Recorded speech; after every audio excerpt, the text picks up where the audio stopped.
Good day, everyone. I am representing Group 4. Today, I will be representing Chapter 15, IT Sourcing. So, this report was prepared by myself alongside my group mates, Mr. Adoan, Ms. Nakawili, and Ms. Rocamora. Let's dive in right in. Let's start with the basics. An IT resourcing strategy acts as the roadmap for an organization's services, hardware, and software contracts. When building this roadmap, we focus on several critical elements. Cri- Strategic alignment, it is a critical to align the sourcing strategy with the organization's overall business and IT goals to avoid conflicting contract terms. So next is the contract total cost of ownership. So TCO goes beyond the raw cost to include vendor training, offshore connectivity, overhead, and new infrastructure. So next is the control framework. We are guided by the COVID process. So A15 or the procure IT resources, which focuses on the procurement control, supplier selection, and contract management. And lastly, the partnership and exit. So dito, success relies on win-win partnerships as well as established exit strategies to maintain value if the relationship fails. Next is the software acquisition process. Our objective here is to identify and analyze alternative solutions compared against established business requirements.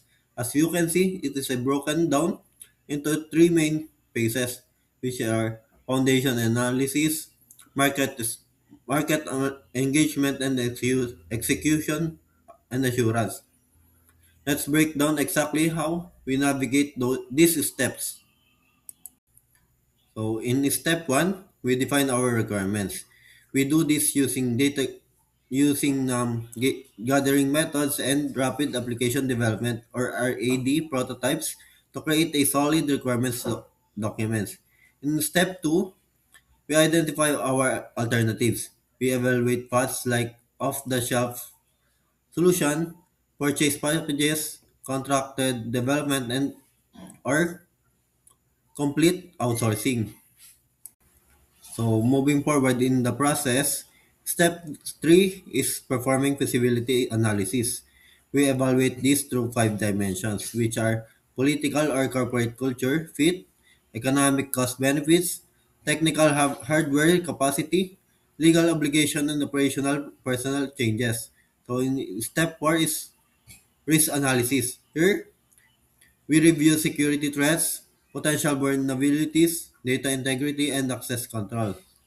In step 5 is ergonomic requirements. We must ensure safe workstation design like monitor, keyboard, and mouse placement to prevent repetitive motion injuries and eye strain. So now we enter phase 2, which is the selection process at step 6. We rely on three market engagement tools, which are RFI, or request for information, request for bid or RFB, and lastly the request for proposal or RFP. RFI, though, this seeks information from the supplier for specific purposes and help us to determine alternatives or prepare an RFP. So in RFP, this document specifies minimally acceptable for functional, technical, and contractual requirements. It offers a flexibility to respondents to further define requirements. So lastly, the request for bid. This is used to purchase specific goods when multiple suppliers can meet all technical specifications. Contract terms are more likely to be non-negotiable and fixed. Once proposals are submitted, we evaluate them through a strict and fair process. So the selection committee must be completely impartial and sign conflict of interest statements. We evaluate the total cost of ownership or the TCO. So, and also we access the scalability and integration capabilities. And lastly, we verify the supplier's viability and financial stability. So in phase 3, we enter the step 7 and step 8, procuring software and achieving final acceptance. This is a complex because of unpredictable fees and sales pressures. To protect the organization, we focus on contract types and risks. Contracts can be fixed price and or time and materials. Time and materials contracts place more financial risk on the buyer if requirements are fully defined. Acceptance plan and leverage, which is the terms and conditions for accepting the software, must be explicitly defined in the contract. Final payment is typically withheld until all acceptance tests are complete and specifications are met. Um, Strategic terms, we must lock in upgrade flexibility. So in service level agreements, fixed maintenance costs, intellectual property rights, and termination and transition plans. When negotiating, we must be aware of imbalance of power.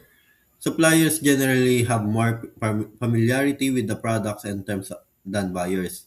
Accepting suppliers' contracts without negotiation is a major business risk that can lead to failures and costly litigation. So, watch out for standard suppliers clauses like integration into writing, which negates verbal promises or limitation of remedies.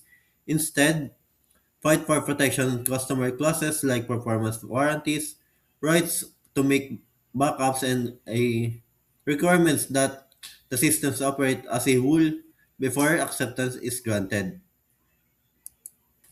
So let's look at how we balance risk and cost alongside in the audit team.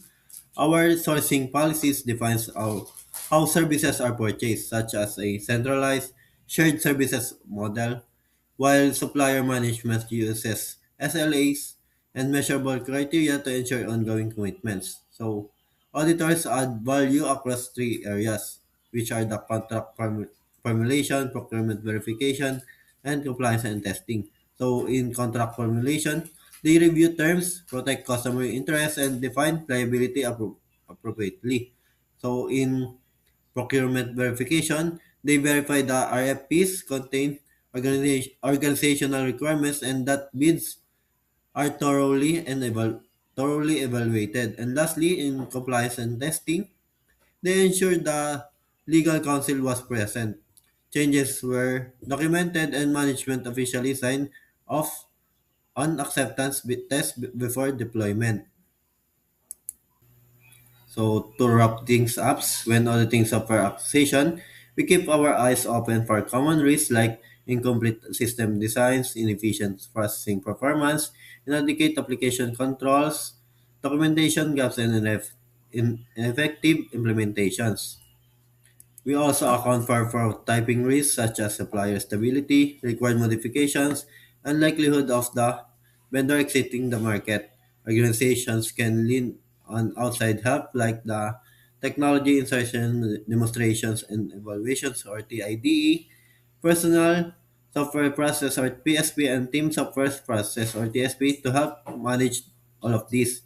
Um, that concludes my report on chapter 15. Thank you for your time, and I am now ready to take any questions you might have.